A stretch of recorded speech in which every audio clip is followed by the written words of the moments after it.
Hey guys, Marth here. I'm bringing this video to explain to you guys the new rules coming up in the Week 4 Weekly Escape Dead by Daylight tournaments hosted by Space Esports and moving forward for the rest of the tournaments. With these rules, I hope to accomplish to make the game more competitive and more fun for our competitors, as well as fun for the viewers at home to watch.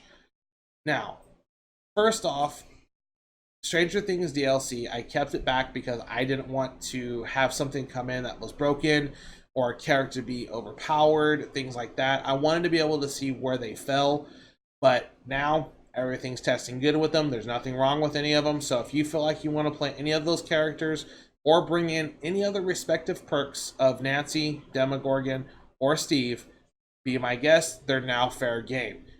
Now, Decisive Strike, on the other hand, that perk has no point to be in the competitive scene anymore. It has been kicked at multiple times. Now it's back on the shelf, not to be used ever again. Now, something we enjoyed in the last circuit that we did was diversity amongst the survivors. What this means is we like the ability to make survivors have to choose a different survivor. So you have to each play someone different. You can't all be one character. You guys can't share or pair off. This way it makes it more entertaining for the viewers at home so they know who's making the flashy plays. Because ultimately we may not be able to be, on the spectator of the survivor, or maybe on the killer, and he's chasing, an ace. We know who that ace player is. Whereas if we have 4 squadettes, we don't know which squadette you are. So it makes it a little bit more entertaining to watch. So diversity, it's in play again. Now, due to some of the cosmetics in the game and lighting issues of the game, Claudette is just going to be flat out removed. It's easier to ban the survivor than just saying, hey, you just can't wear the XYZ cosmetic. So Claudette, sorry girl, you gotta go. Now, for the killers, Cannibal, you're gone too. Cannibal just leads to so much camping, not fun to watch. He's got to go.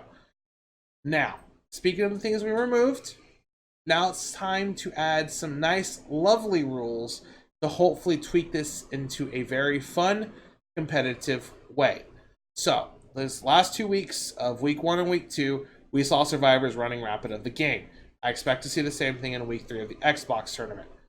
So, survivors, we're going to be limiting your perk selection to 3 perks only. So, no more 4, just 3. It's not going to be that big of a deal, but at least maybe kind of limiting you from how many oops cards you can have will make you have to play a little bit better, loop better, so where you're just not getting forgiven for making mistakes. Now, there's a lot of these oops cards in the game on both sides. More on the survivor side because there's a lot more survivor perks available.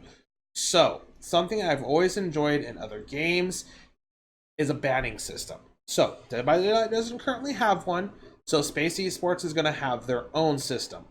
So, what this means is during the quarterfinals and the semis, and I'm even going to include the qualifying round, survivors, you're going to be able to choose one killer perk you guys do not want to face and ban it. Killers, you're going to be able to choose 2 perks and be able to ban them. So, what this means is during the group messaging that Brett sets up prior to each match, the captains will pretty much let us know what perks they want to be banned. Survivors will choose their perk first, then killers will choose their 2 perks. Then we get into the game, you guys set up your loadouts and stuff, and we get going. Now, for the finals, because these are supposedly the 2 best teams of the current tournament, we're going to make it a little harder on you guys.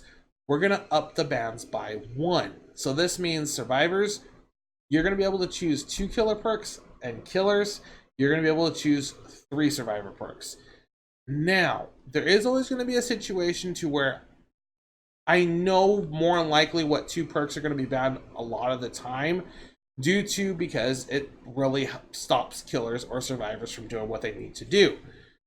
And ultimately, I want the tournament to be more fun and more competitive, so I want to make sure these 2 perks do not get banned. So, what am I talking about? Borrowed Time and Hex Ruin. We've learned over time, camping is an effective strategy at the right moments to be able to secure your kills and get victories. Well, if I remove Decisive Strike and allow you to ban Borrowed Time, there's absolutely nothing that's going to help you stop against camping. So, Killers, I'm sorry, you're not going to be able to ban Borrowed Time at all. It's completely immune from the banning system. Now, Survivors, I know you guys like to do generators, and I know you guys hate a little red skill check called Hex Ruin. So, I'm going to be making that immune as well. Granted, gens can still fly with Hex Ruin. You may get unlucky with your totem spawn and it gets found instantly. But it does help bring the game down a little bit to where it's not 100% gen rush out the door. So it gives you a little bit of time to do something. And if Hex Ruin wasn't on the board at all, it would just allow the gens to fly within 3 to 4 minutes. So Survivors, sorry, you're going to have to deal with Hex Ruin if Killers choose to bring it. So, Borrowed Time, Hex Ruin, immune. Can't touch them. Any other perk on the table, you can choose to ban if you want to. So, Killers, FYI, I recommend not wasting your ban on Decisive Strike because it's already banned.